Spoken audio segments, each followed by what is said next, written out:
yes, I want to miss blueberries. I want to miss strawberries in the summertime. I like. So when you have them, you appreciate them. Yes, absolutely. There's a massive appreciation for them, and I think goes very in tune of what we are as a restaurant. Like, right. The community base behind that is that we support local farmers. Shout out to Goodstead Farms in Hope, Michigan, 17 miles away from here. Another farm out of Traverse City.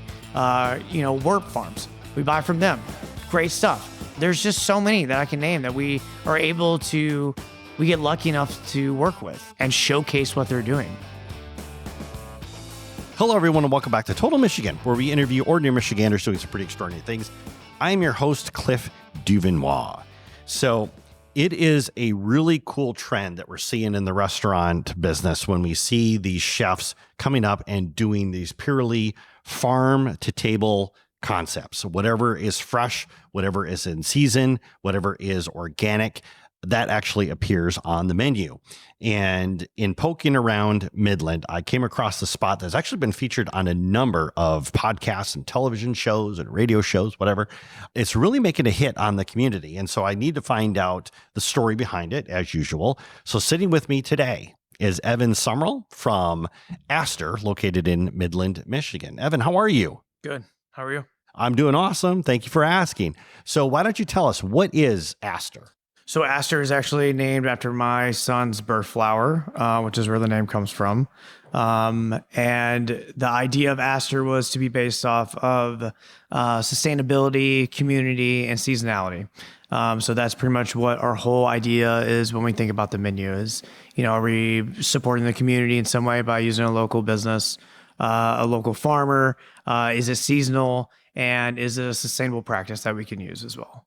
So you're farm to table. You do lunch and dinner. You do dinner only? Just dinner. So our hours are dinner from 4 to, I say 9 p.m., but if we're still busy, we try to keep it open. We'd love to be open as long as possible. Tuesday through Saturday from 4 to 9. And then we do brunch on Sunday from 10 to, I say 3 o'clock, but really it's like 2. Okay. All right. And now, so let's take a step back. Where are you from? Where did you grow up? So originally from Georgia, I went to culinary school in Georgia, right outside of Atlanta. The CIA? No. I went to, it's not even, they lost their accreditation. So I technically am not a college graduate anymore for me.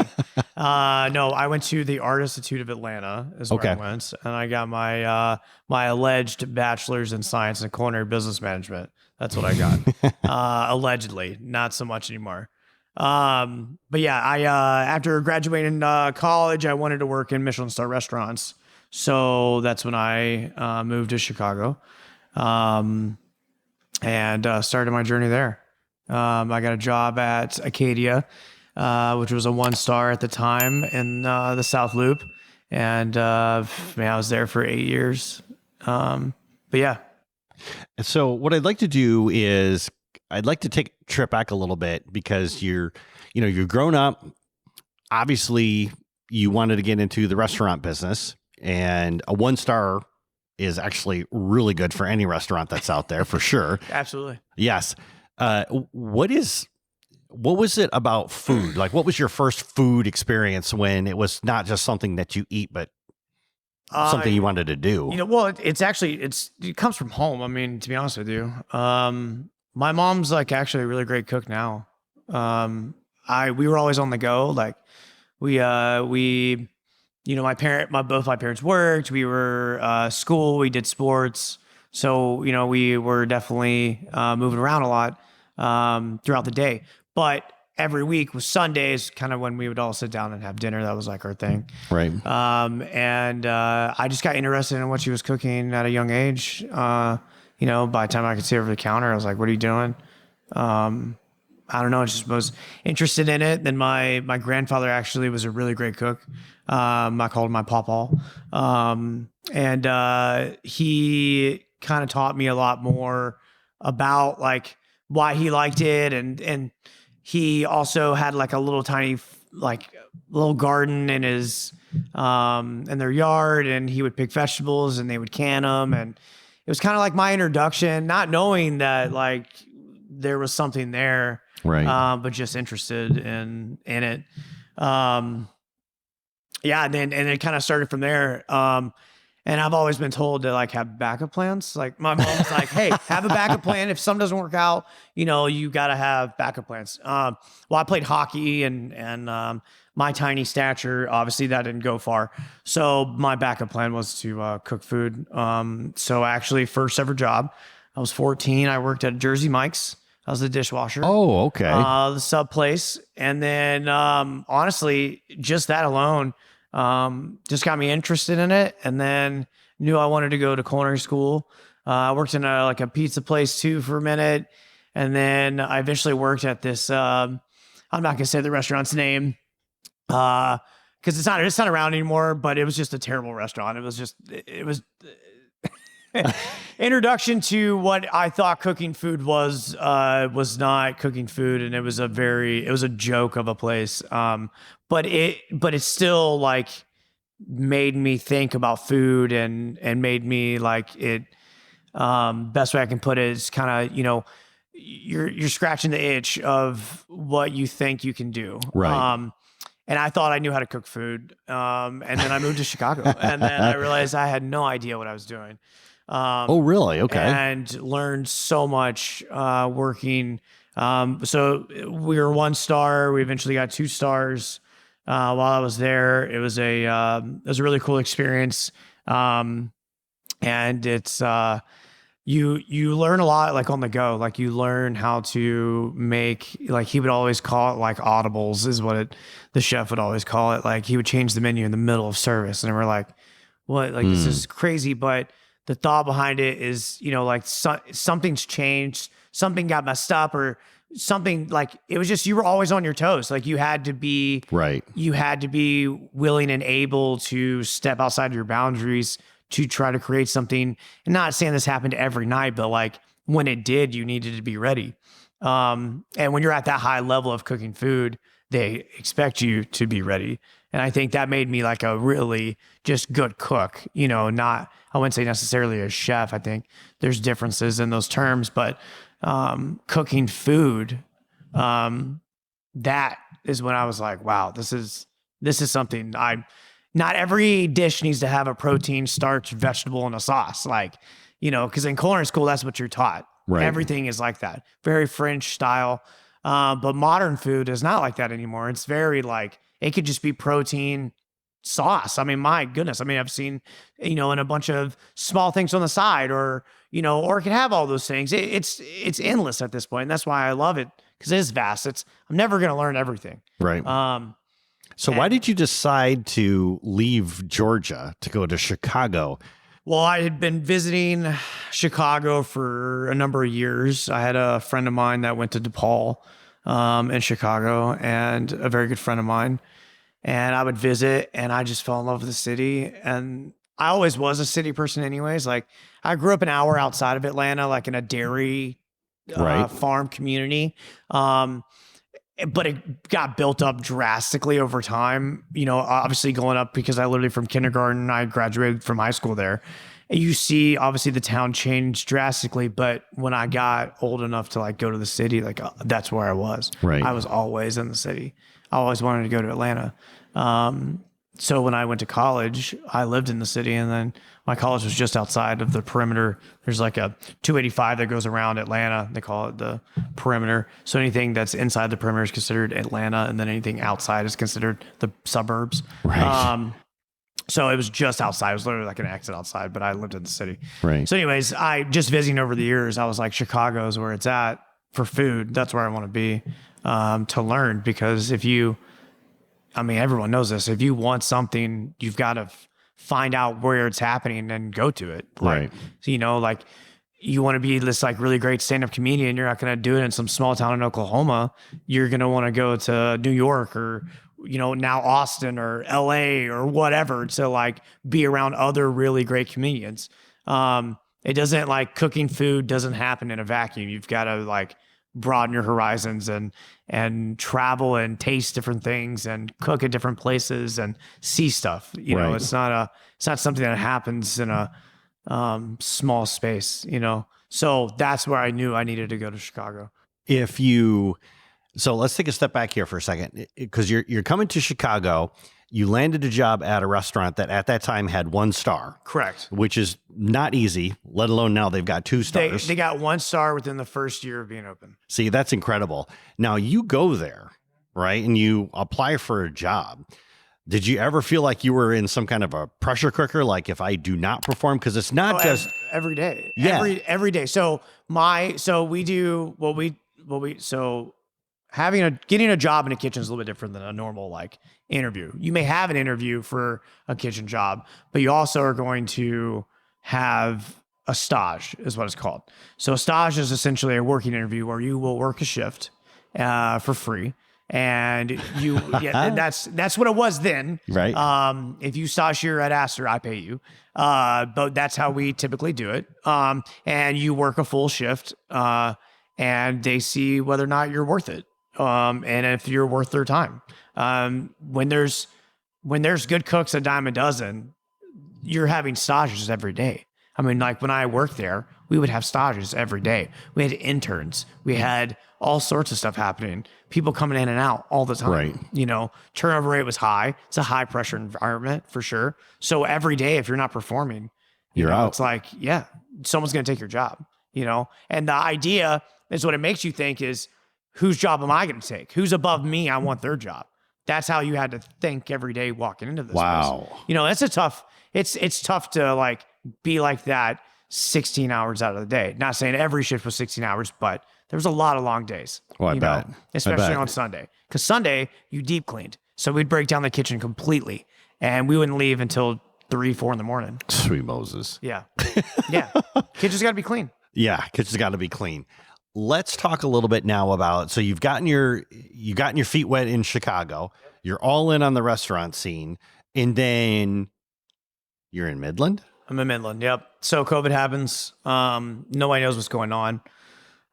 We end up, I just kind of hiding out here, in Midland, because we could actually, my son could run around and, you know, be outside. Like Chicago, he couldn't even go to the park, you know, like they shut down everything. We were stuck inside our apartment. Right. Which is great, but when you're with your family and everything, but it's not when eventually you want to get outside. So we would hide out here for a little bit. And once I had lost my job where I was working, things were changing. And, I just so happened to find this place. And you know, in your life, sometimes you don't want to think back 5 years from now and go, what if? So I was like, well, I've been working in restaurants this long. I know what I'm doing. I think it's time to do my own. So Aster happened.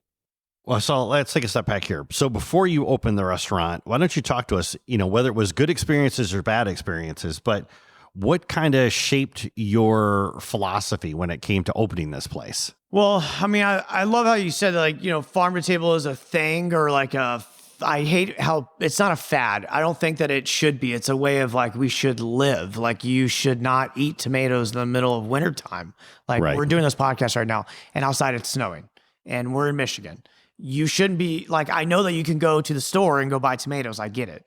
But how we should eat, you know, we should eat what is available for us right now. That's just but it's true. Right. It's like what's great about us is like, I have farmers that have greenhouses that I'm still able to buy from during the wintertime. And I can buy cool things, but most of the stuff that's going to be on the menu right now is braised meats and root vegetables, you know, potatoes and carrots and parsnip and squash and things like that, because they can last right now. Right. And I think that's like super important it's a sustainable practice for Mother Nature. You know, I think we need to take care of Mother Nature. It's Right. very obvious. You know, I know things go through changes and Earth does this thing or whatever, but I still think we should respect it. We live on it. So that was a part of what I thought life was, and what I tried to be with my life. So why not do that with my business? I mean, it's a very equal thing, Right. You know? So eating this way, to me, is how we should cook as well. If you have tomatoes on your menu in the middle of wintertime, I hope you can them during the summertime, so you're able to do that. And we've been able to, like, there's been some summers where I canned 100 things of tomatoes, like our whole bar up top above it was covered in canned tomatoes, and I could use the tomatoes during the wintertime. Awesome, right? Those are sustainable practices that we should know how to do. Right. But having a raw cherry tomato on your menu in the middle of wintertime in Michigan is outrageous. I was thinking of, when you were talking about that right there, I was thinking of like how many times I've gone to like the grocery store, for instance, middle of winter, and there's strawberries. You get everything you want. And to me, I can't eat strawberries in the wintertime because they don't taste like anything right now. No, they don't. But you wait until July time frame, whatever it is, when the strawberries start to become ripe. All of a sudden, they're good. They're full of flavor. They're super juicy. So, yeah, I totally get what you're saying. When I was on Under the Radar, he said it nicely. He's like, you're missing things. You're going to miss tomatoes. You're going to miss this. I like the idea of putting it that way. Yes, I want to miss blueberries. I want to miss strawberries in the summertime. I want to miss, ramps. So when you have them, you appreciate them. Yes, absolutely. There's a massive appreciation for them. And I think goes very in tune of what we are as a restaurant. The community base behind that is that we support local farmers. Shout outs to Goodstead Farms in Hope, Michigan, 17 miles away from here. And they're at the local farmers market too. We buy from her. She's amazing. Another farm out of Traverse City, Warp Farms. We buy from them. Great stuff. Another farm, Utter Bliss, out of Rodney, Michigan. Awesome. There's just so many that I can name that we get lucky enough to work with, and showcase what they're doing. It's that's alone is enough. You know what I mean? I don't know. It's just, it's like, I wish that it's like the thought process of like, obviously it's not, the farmer's table is cool and that's great, but that's not all we are. It's like, we're so much more. The idea to it is more than just I'm buying from a farmer. And then, cause you could say that for everything. Of course, those tomatoes that you're buying at the supermarket are coming from a farm. Where else are they being grown?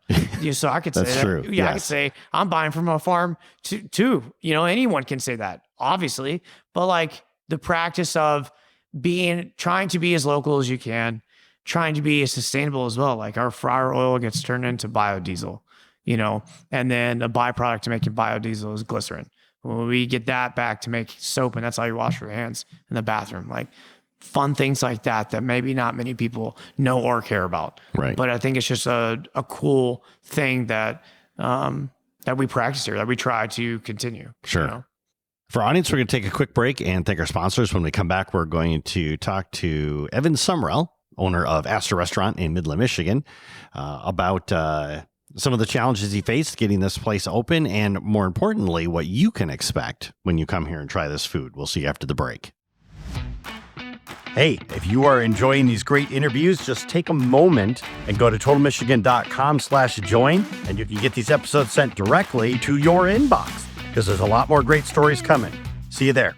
Hello, everyone. Welcome back to Total Michigan, where we interview ordinary Michiganders doing some pretty extraordinary things. I'm your host, Cliff Duvernois. Today, I'm talking with the owner of Aster, located in Midland, Michigan, and that would be Evan Sumrell. And Evan, before the break, we were talking about the journey to come up here to Midland and to start getting Aster open. What I would like to do is I would like to talk about how, you found the spot. You're like, this is where we want to go. This is where we want to plant the flag, so to speak. Why don't you plant the flower? Plant the flower. That's right, because Aster's a flower. Why don't you talk to us about maybe one or the two really key challenges that you had getting this place open? Okay. There's many challenges of opening a restaurant. First thing is location.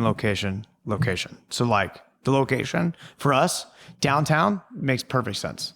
I love it. Ashman Street is awesome. Okay. Anyone who's listening, Ashman Street in downtown Midland has more stuff on it than Main Street itself. So it's very important that I like the fact that we're here. I love the location. So that was our biggest challenge, and we got that.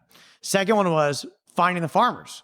I know some farmers in Michigan that I used in Chicago, but I don't know the ones that are more locally based or that are in the area. Exactly. Yes. So luckily for us, when we moved here, it was in summer, so they had the farmers market going on.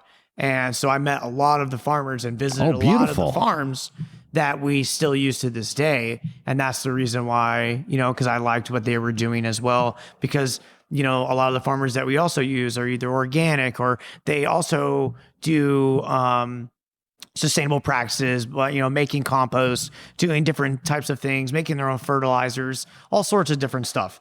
And I thought that was really important for us, obviously, for what we were doing too. Why wouldn't we visit the farm that we're buying our things from? You know what I mean? Right. Makes a lot of sense. So that was one of the challenges too. The other challenge was the liquor license. That was the best part. It took forever to get a liquor license.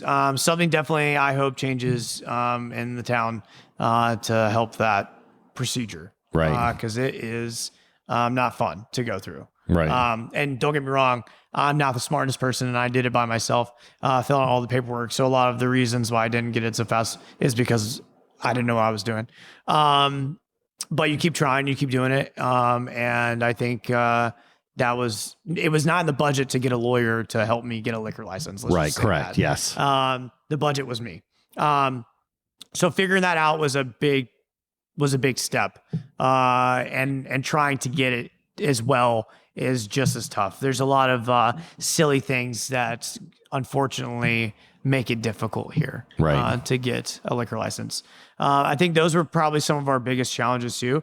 And I think one of the biggest challenges that I think I feel like now is getting people to know who we are, Yes. You think if you build it, they will come. Well, it's not the field of dreams. It's not true. You have people that pass by this restaurant all the time. And I can't tell you how many people came in here and thought that it was a part of the place next door.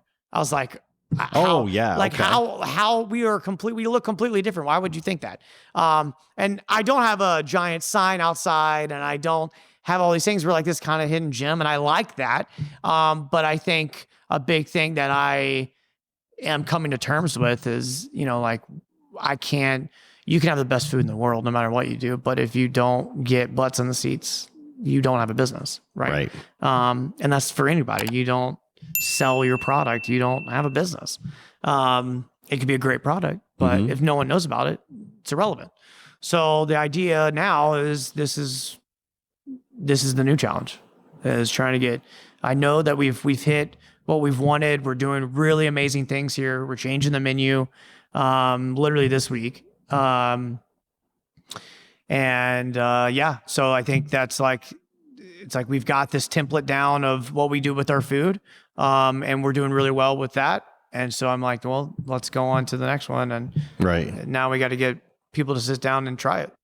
When you do this, because you said before about opening up a restaurant is really tough. And yes, it is. Restaurants go under all the time. My question to you is that when you're talking about, especially now getting butts in seats, how do you handle the pressure? Right. I mean, we got bills to pay. We got to pay the staff. We got payroll. We've got, like you were talking about before, they got the farmers coming in. How do you manage that stress? I mean, that's a good question. Therapy, lots of it. I honestly, getting out of this restaurant, I also live above the restaurant. I probably shouldn't say that on air. But I'm in this building every day, all day. Right. I sleep here. This is my home. This is my home. And getting out of this place is what recharges me. Cool. I do other side. I play golf during the summertime. I just picked up skiing. So been skiing, just trying to do things that are not involved with actually cooking food. Right. I still love cooking. It doesn't mean that I don't love it. It just, you need that break. Well, having creativity, for me, creativity is not a forced thing. It's like a weird, I don't know. It's in the ether, whatever you want to call it. It doesn't dishes come to me when I see things and then I think about stuff, or they just end up in my head. I don't know. It's not like something that if I try to force stuff to happen, it just doesn't work that way. Right. My creativity doesn't work that way. I literally could be doing something that is completely irrelevant to cooking food, and I will just think of a dish. I don't know. It's just wild. It's just a weird thing that happens sometimes.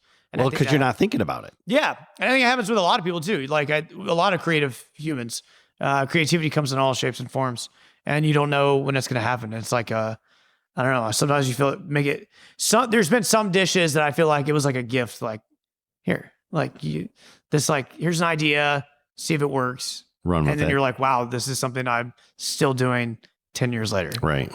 This dish was really great. I know you mentioned before about skiing, and I know personally I enjoy skiing just because of the aggressive nature of it. Because when I'm going, and I'm talking about downhill skiing, not cross-country skiing. When I'm going like into downhill skiing, man, I am 100% locked into that moment. I'm not thinking about the show. I'm not thinking about the interviews. I'm not thinking about anything else. And I think that's important to be able to completely shift your mind out of what you do. So that way you can go back. Yeah, because if you are skiing and you're going really fast and you make a misstep, it hurts. Because I did. You are a yard sale on the side of the hill. I yard sailed this past weekend, man, and my neck still hurts. But I'm going to go again on Monday.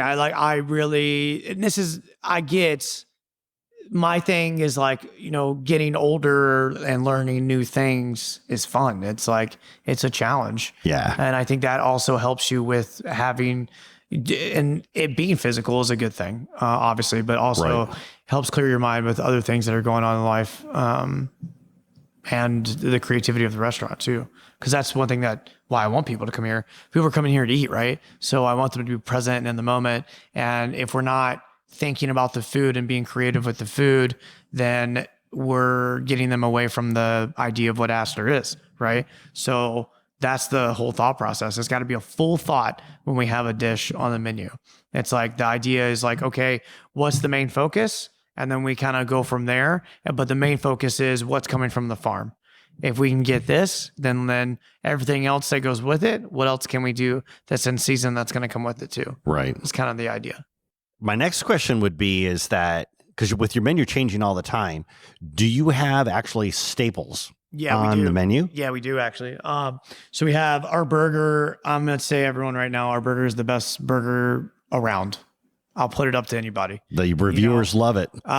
Bring it on. Come try the burger. I promise you're going to like it. And we do change the burger, but the burger will never go away. We'll always have some rendition of a cool burger on the menu. Right now, it is bacon jam, aioli, dill pickles, cheddar cheese sauce, and then you get 2 patties that are 4 ounces each. So it's an 8-ounce burger. And then we do this funny thing where we say, make it a double. And then, so it's actually 3 patties. And it's a joke because it's not a double, it's a triple. Because it's a joke because I'm going to shout out to a restaurant in Chicago. It's a burger joint. It's called Au Cheval. If you go to Chicago, they have the best burger, one of the best burgers in town. There's another place too that's really good. Right. But they do that. If you get a single, it's a double. If you get a double, it's a triple. If it's a triple, it's a quadruple. If it's a quadruple, literally have a quadruple. It's 5 patties. So it's like it's a joke and kind of an ode to them. They're like, we already give you 2 patties, but you make it a double. It's actually a triple. Right. And then we mess around with the burger every now and then. So that's definitely a big staple. Big seller too. Obviously our hush puppies are a giant staple. So it's smoked whitefish that we fold into a dough called pâte à choux. And pâte à choux is like what you would make eclairs from. Right. But instead of baking it, we actually deep fry them. And then we make them savory. And then we serve it with cocktail sauce. And that's been a staple on the menu, since we put them on, to be honest with you. And then the other dish is obviously our mushroom risotto. One of our farmers, Utter Bliss, which is out of Rodney, Michigan. I buy mushrooms and eggs from him. So that dish is literally like just for him.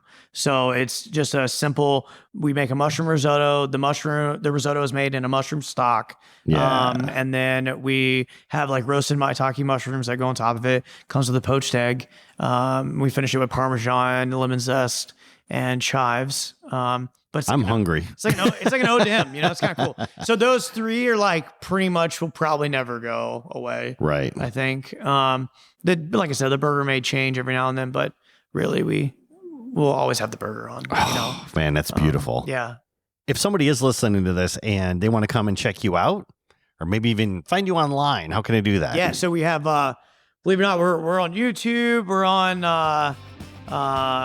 Instagram, Facebook. It's Aster, Michigan, at Aster, Michigan.